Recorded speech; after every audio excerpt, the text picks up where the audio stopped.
下午1時，香港電台最新一節風暴消息：8號東南烈風或暴風信號現正生效，表示本港吹東南風，平均風速每小時63公里或以上。下午1時，颱風蘇拉集結喺香港之西南偏西約210公里，即係北緯21.6度、東經112.3度附近。預料向西南偏西移動，時速約12公里，橫過廣東西部沿岸海域。隨住蘇拉進一步遠離香港同減弱，本地風力正逐漸減弱。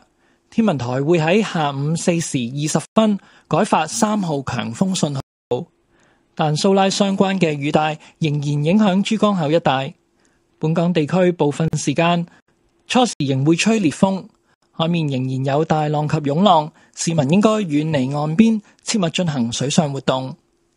喺過去1小時，昂坪、大老山以及塔門分別錄得嘅最高持續風速為每小時71、67以及57公里，最高陣風分別超過每小時90、90以及70公里。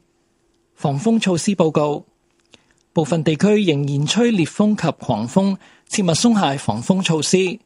香港國際機場嘅航班可能會受到天氣影響，旅客前往機場之前，請先向航空公司查詢航班嘅情況。有關最新天氣消息，請留意香港電台喺15分、30分、45分以及踏正嘅最新資訊。1 o'clock in the afternoon, Hong Kong Observatory's latest typhoon update. The number 8 southeast gale or storm signal is in force. This means that winds with mean speeds of 63 km per hour or more are expected from the southeast quarter. At 1 p.m., Typhoon Shaola was centered about 10 km west-southwest of Hong Kong, which is near 21.6 degrees north, 112 degrees east, and is forecast to move west-southwest at about 12 km per hour across the coastal waters of western Guangdong. With Shaola continuing to depart from Hong Kong and weaken, local winds are weakening gradually. The observatory will issue the strong wind signal, number 3, to replace the number 8 gale or storm signal at 4:20 p.m. However, the rain bands associated with Shaola are still affecting the Pearl River estuary, and there will still be gale force winds over parts of the territory at first.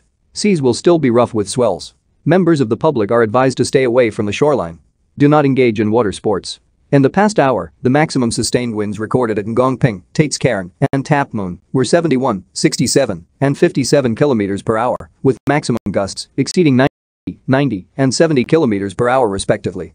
For the precautions, as gales and violent squalls are still occurring in places, precautions should not yet be relaxed.